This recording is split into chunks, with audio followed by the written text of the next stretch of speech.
tener más de una pareja, entonces, ¿qué sucede? ¿No? Existe un gran componente social que rechaza ese tipo de conducta, por lo menos la cuestión, ¿no?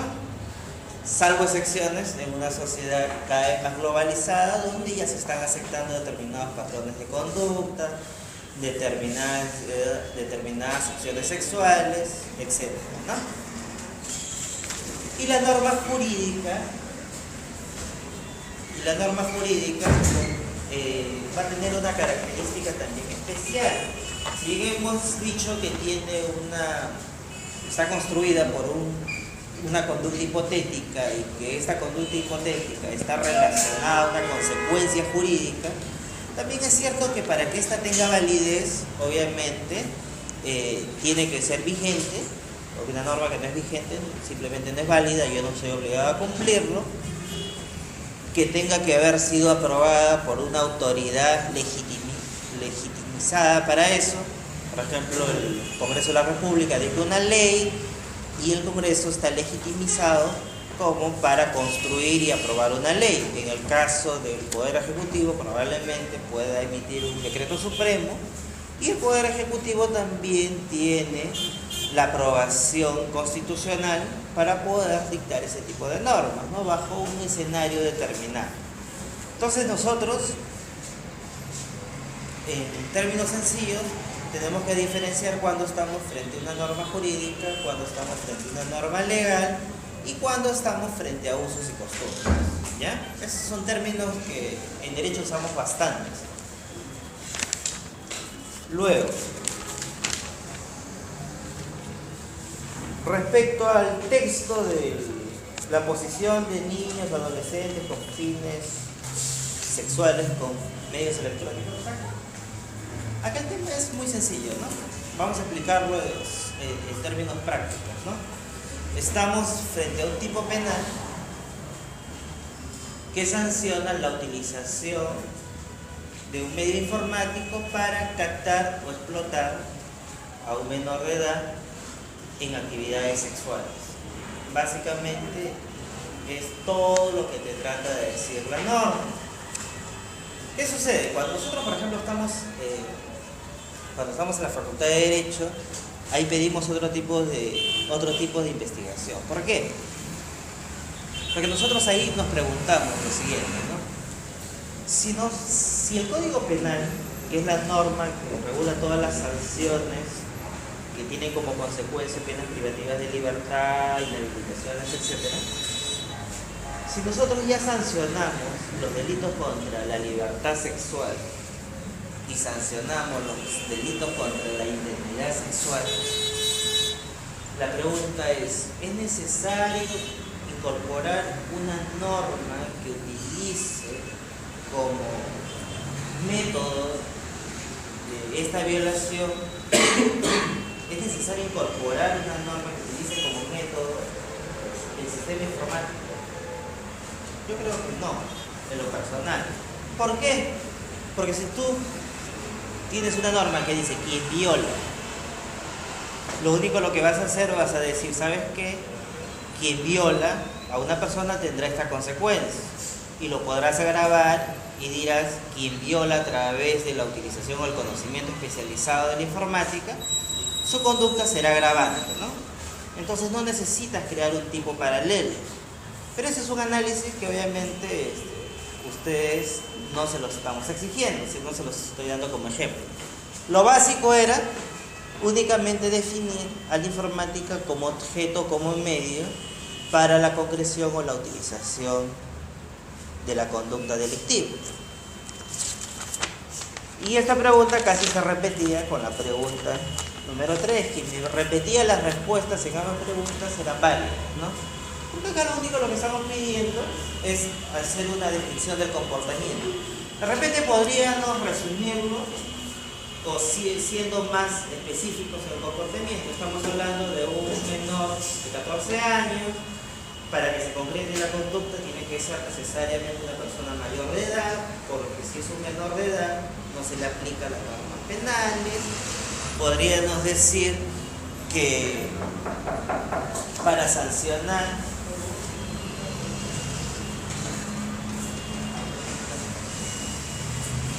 podríamos decir que para sancionar a quien comete el delito, necesariamente tendría que tener ciertos conocimientos de informática, ¿no? Porque imagínense, a ver chicos, por favor, porque imagínense que nosotros, por ejemplo, estemos en una zona rural y acusemos a una determinada persona de esta conducta, ¿no? Entonces, ¿qué vamos a investigar? Primero vamos a investigar si esta persona sabe prender al menos la computadora, ¿no? Probablemente no lo sepa. Entonces, para que se configure el elemento, nosotros en una investigación penal lo que hacemos una investigación previa, ¿no? Y en esa investigación previa podemos determinar si esta persona estuvo en la capacidad o no de poder conectarse con menores de edad a efectos de lograr sus objetivos delincuenciales, ¿no? Entonces, si quisiéramos ser un poquito más específicos con respecto al análisis de esta norma, podríamos llegar a esos puntos de detalle. En derecho sí le pedimos otra cosa, ¿no? En derecho le pedimos, ¿sabes qué? Analízame el riesgo permitido, no permitido, analízame los elementos del tipo objetivo, subjetivo, analízame cuál es el bien jurídico protegido, si existe un riesgo concreto, un riesgo difuso, etc. Pero esos son temas estrictamente técnicos que de igual manera no los vamos a profundizar, ¿ya? Explique el derecho a la intimidad. Acá hay una confusión y justo me quedé con el concepto porque nuestro compañero me hacía la consulta durante el examen. Una cosa es la libertad sexual, la libertad personal y otra cosa es la intimidad, ¿ya? La libertad sexual, ¿qué significa? Que yo soy libre, que yo puedo autodeterminarme con respecto a las decisiones sexuales, ¿no? Que yo pueda asumir, ¿no? Las personas a cumplir su mayoría de edad, por lo menos legal, es el concepto legal, las personas al cumplir su mayoría de edad tienen plena libertad para decidir sobre sus actividades sexuales. Si las practican o no las practican, es la libertad de poder decidir. Entonces, ¿en qué escenario estamos ahí? En el escenario de la libertad sexual. Cuando viene una persona y contra tu voluntad, contra esa voluntad que tú tienes para decidir, violenta contra ti, ¿qué significa? Que está rompiendo, que está quebrando esa libertad que tú tienes. Por eso que cuando existe una violación sexual se dice que se ha atentado la libertad sexual. ¿Por qué? Porque está violentando tu voluntad para autodeterminarte o tu voluntad para decidir. Cuando nosotros hablamos de la libertad personal, en realidad la libertad personal está referida a la libertad de tránsito. Yo tengo la libertad para poderme mover, para poderme trasladar, tengo la libertad para estar en un determinado lugar, siempre en el marco de las restricciones que pueda establecer el ordenamiento jurídico. Por ejemplo, yo no puedo ingresar a una propiedad privada. Tengo la libertad probablemente de moverme en las zonas libres, pero no puedo ingresar a una propiedad privada. Entonces, ¿qué sucede? ¿Cuándo se violenta esa libertad personal que yo tengo? Esa libertad personal se violenta, por ejemplo, cuando yo te intervengo, soy un oficial de la policía, te intervengo y sin causa alguna te detengo. Entonces, esa detención que está haciendo está afectando tu libertad de tránsito. Y por lo tanto está quebrantando la libre decisión que tú tienes sobre la posibilidad de poder moverte, de poder trasladarte.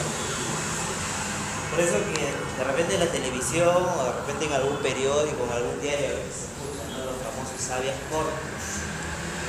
¿Qué son los famosos habeas corpus? Son garantías constitucionales, son procesos constitucionales que facultan a los ciudadanos que cuando esa libertad personal se ve afectada, yo pueda ir a un juez constitucional y decirle, ¿sabe qué, señor juez? Están quebrantando mi libre determinación de tránsito, así se llama determinación, siempre acuérdense esa palabra, mi libre determinación de tránsito, y por lo tanto yo solicito que se me vuelva al estado inicial antes de la violación, que se me regrese a mi estado inicial antes de la violación del derecho. ¿Qué significa? Me van a retornar a la posición previa a mi detención, que en términos prácticos me van a dar mi libertad, ¿no? ¿Y la consecuencia cuál va a ser? La consecuencia va a ser que vamos a sancionar o vamos a iniciar un proceso disciplinario o un proceso de abuso de autoridad contra aquel funcionario que quebrantó esa libertad personal. Y cuando estamos con menores de edad, ¿qué protegemos? Porque hemos dicho, por ejemplo, en el caso de la libertad sexual, hemos dicho yo tengo libre, a la mayoría de edad, yo tengo libre determinación sobre mi conducta sexual, sobre mis actos sexuales, ¿no? ¿Y qué pasa con el menor de edad? ¿El menor de edad tiene libertad sexual?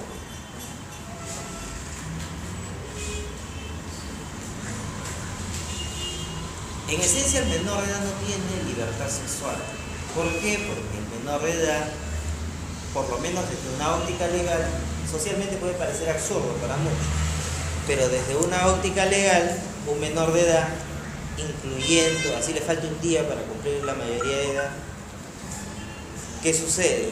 Tiene una protección del Estado, una protección especial. Y por lo tanto, lo que se protege en él es su integridad como menor.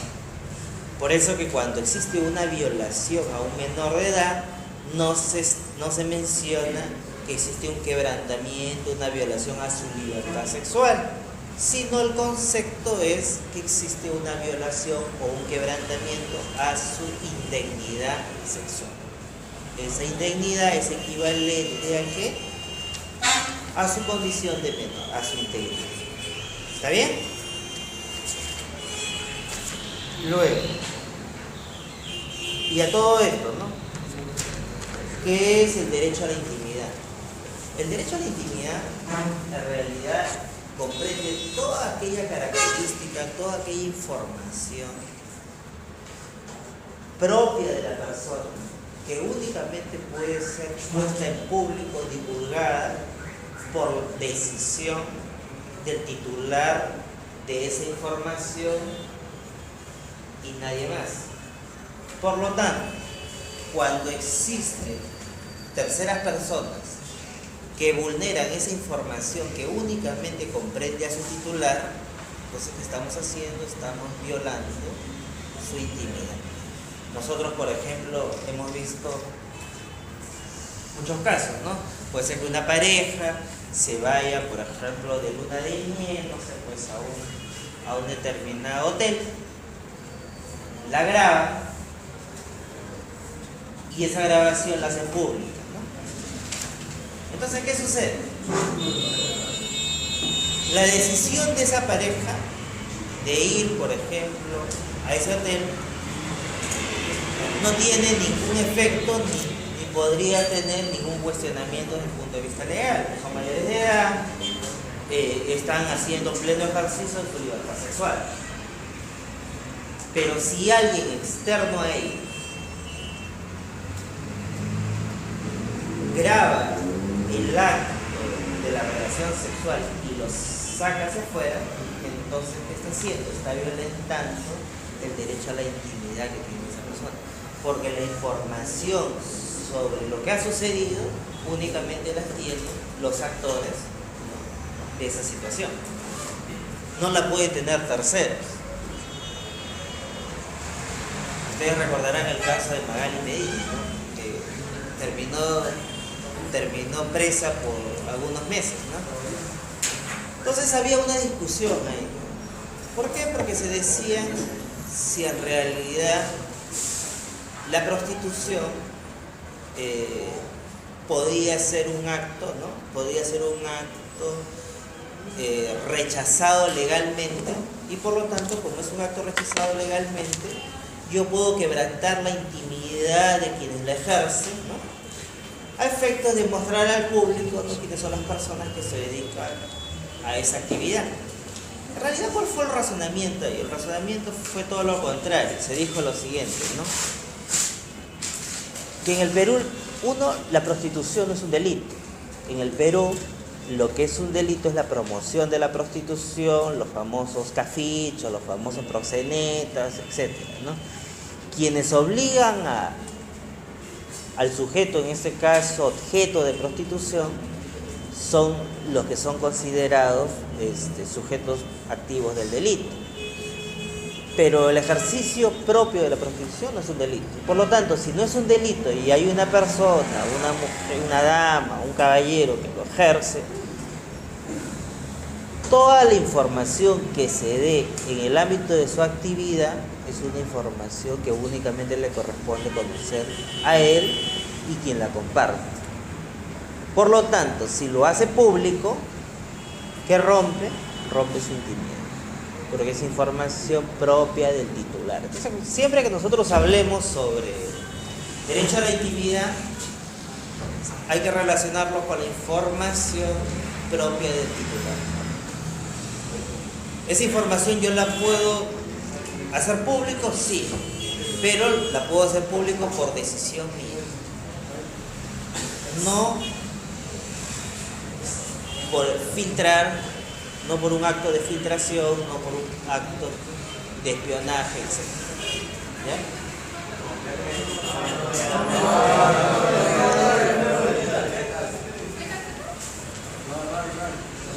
Al fondo hay una pregunta.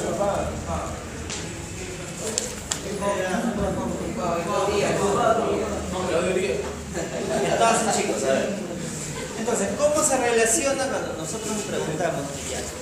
Conocemos qué cosa es el derecho a la intimidad y cómo se relaciona con la informática? Muy sencillo, lo dijimos en la clase anterior, ¿no? Y hoy creo que hemos sido, y estos meses o estas últimas semanas hemos sido testigos de muchas violaciones a la intimidad sexual.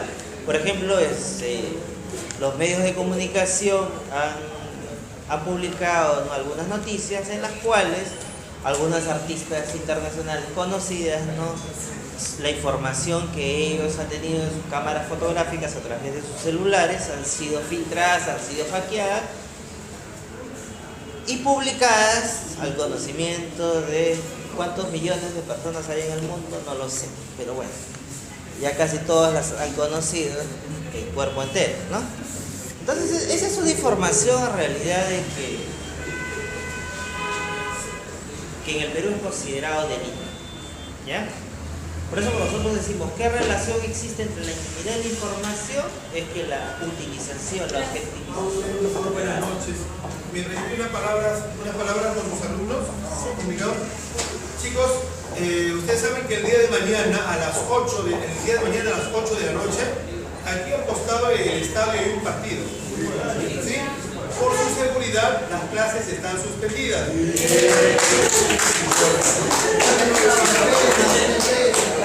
Chicos, delegado de salón o delegada de salón. Corina, acá va a llegar esta Corina. Profesor Héctor.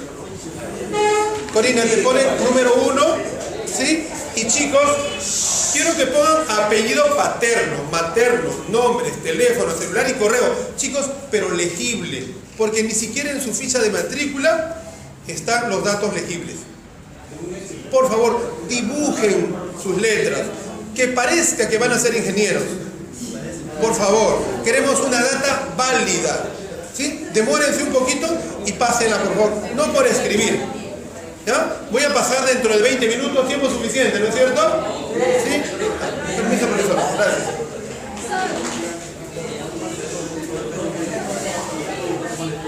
Estoy pasando por los salones y me comentan de esa problemática. Como mañana no hay clases, hay tiempo para hacer que el personal que está viendo eso, yo averigüe qué está pasando y volver a pasar por los salones. ¿Sí? Así como estoy pasando ahora, para pasar el día jueves por los salones. ¿Está bien, chicos? ¿Puedo pasar en 20 minutos? Gracias, profesor. Chicos, bueno, entonces en la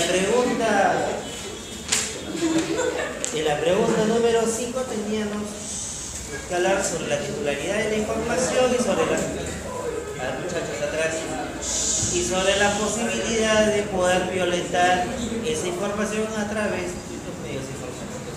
Algo sencillo. Que comprende la informática jurídica de gestión. Eso también lo conversamos. En la primera clase nosotros dijimos que la informática jurídica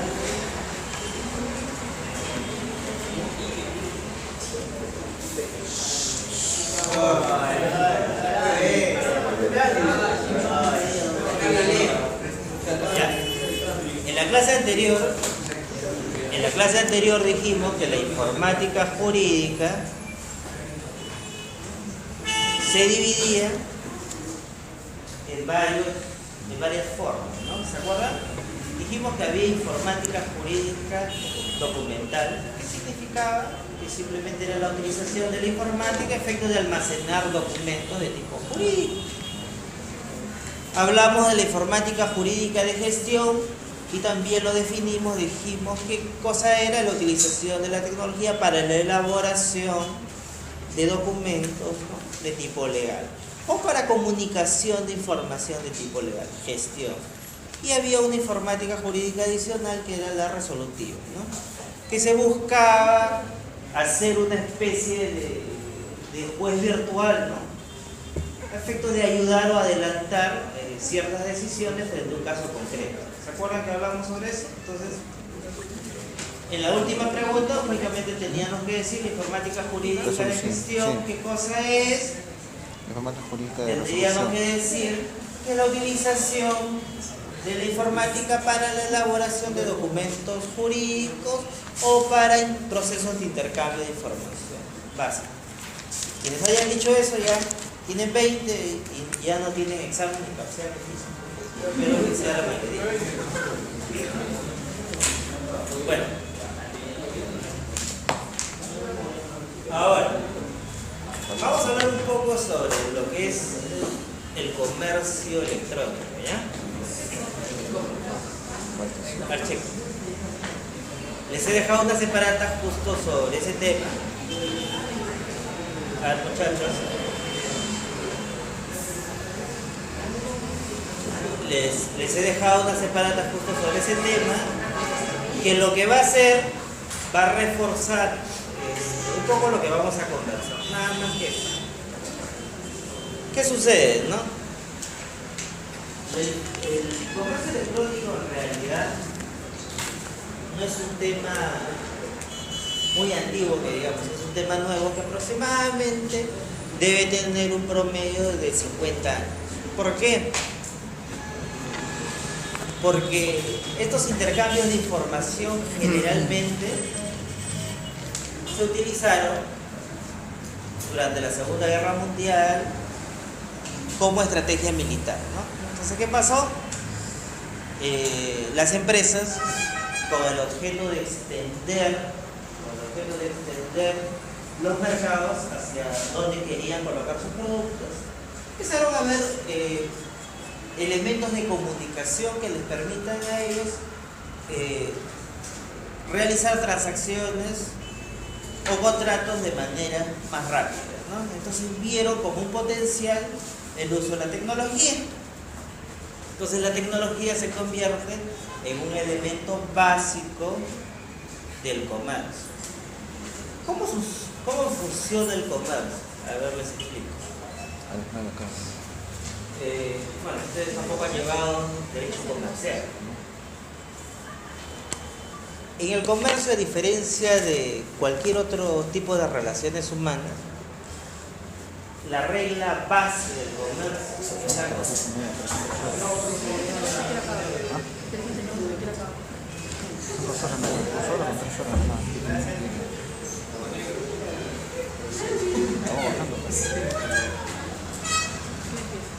A ver, la regla base del comercio es la costumbre comercial.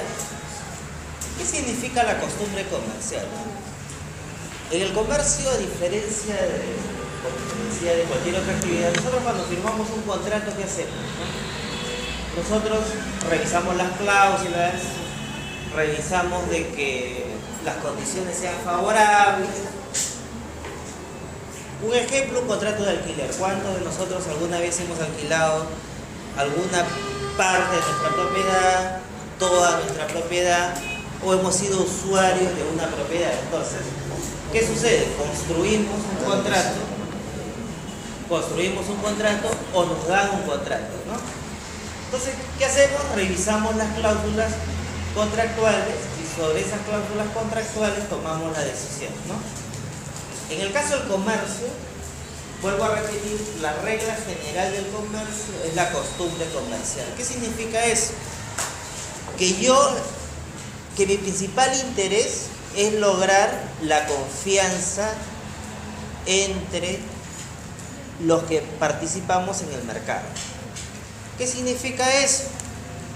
Que en la medida de lo posible nosotros evitamos generar costos de transacción.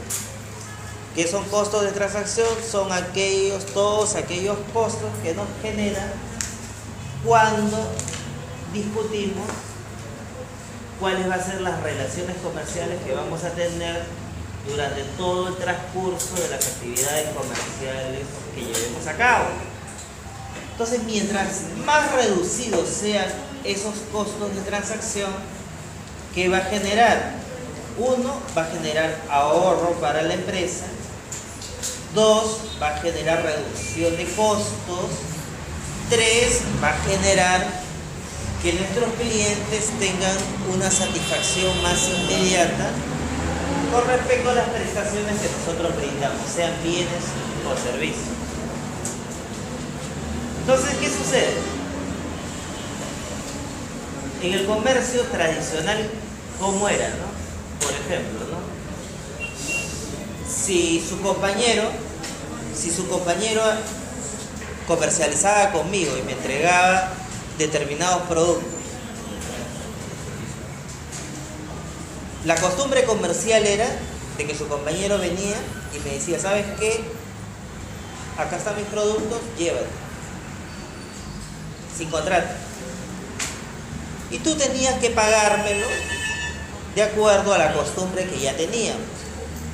Te lo pagaba cuando recibía el producto, te pagaba cuando colocaba tu producto, o te pagaba dentro de un plazo propio de la costumbre. Y la pregunta era, ¿y qué pasa si este señor me fallaba? Si me fallaba, el problema lo solucionaba el propio mercado. ¿Por qué?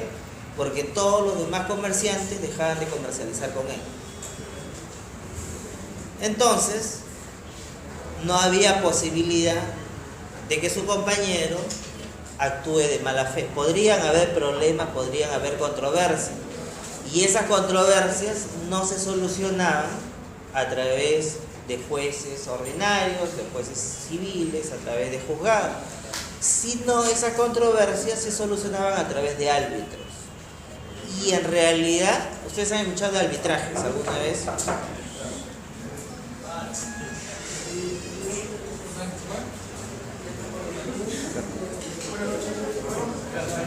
Que no hay sitio. Tenemos un curso de inteligencia de negocios.